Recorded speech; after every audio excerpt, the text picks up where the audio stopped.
saya Cindy Ayu Widianti dengan NIM 2011050200027.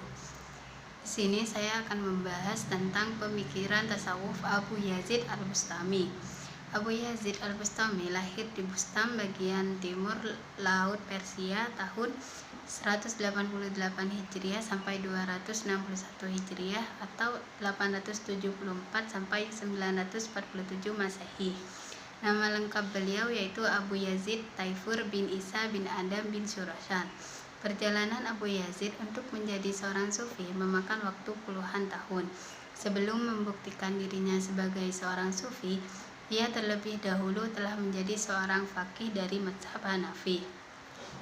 Abu Yazid mempunyai peluang yang besar untuk menjadi sufi karena memang ia dibesarkan dari keluarga yang taat beragama, di mana ibunya yaitu adalah Zahidah dan ayahnya adalah pemuka masyarakat, dan dua orang saudaranya termasuk sufi, walaupun tidak seterkenal dirinya. Mulanya ia belajar agama di masjid setempat kelahirannya. Kemudian ia melanjutkan perjalanan ke berbagai daerah dan akhir kehidupannya berubah menjadi seorang sufi dengan ajaran tasawufnya yaitu al-fana, al-baqa, dan al-ittihad. Abu Yazid pernah berkata, "Kalau kamu lihat seseorang sanggup melakukan pekerjaan keramat yang besar-besar, walaupun ia sanggup terbang ke udara, maka janganlah kamu tertipu sebelum kamu lihat bagaimana ia mengikuti suruhan dan menghentikan dan menjaga batas-batas syariat." Dalam perkataan ini jelaslah bahwa tasawuf beliau tidak keluar daripada garis-garis syarak. Tetapi selain dari perkataan yang jelas dan terang itu, terdapat pula kata-kata beliau yang ganjil-ganjil dan mempunyai pengertian yang dalam. Dari mulut beliau seringkali memberikan ucapan-ucapan yang berisikan kepercayaan bahwa hamba dan Tuhan sewaktu-waktu dapat berpadu dan bersatu. Inilah yang dinamakan mazhab hulul atau perpaduan.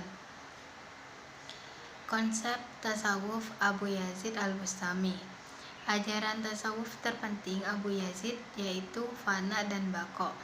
Sebelum Abu Yazid mencapai tingkat ittihad, ia mengawali makomnya dengan fana dan baqa yang merupakan dua kembar yang tidak dapat dipisahkan dalam pencapaian al-ittihad. Al-fana yaitu lenyapnya sifat-sifat basyariah, akhlak yang tercelah, kebodohan, dan perbuatan maksiat dari diri manusia. Sedangkan al-baqa yaitu kekalnya sifat-sifat ketuhanan, akhlak yang terpuji, ilmu pengetahuan, dan kebersihan dari dosa dan maksiat.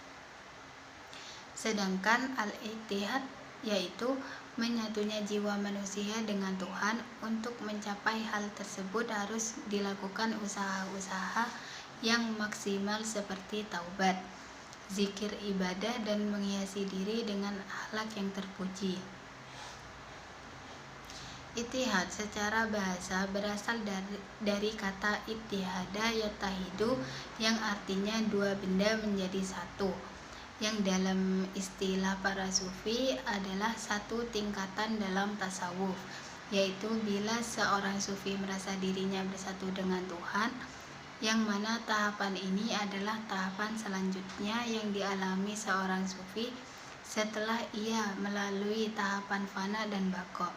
Dalam tahapan ittihad, seorang sufi bersatu dengan Tuhan, antara yang mencintai dan yang dicintai menyatu, baik substansi maupun perbuatannya.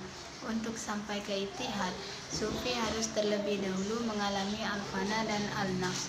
Dalam arti lafzi kehancuran jiwa, yang dimaksud bukan hancurnya jiwa sufi menjadi tiada, tapi kehancurannya akan menimbulkan kesadaran sufi terhadap dirinya.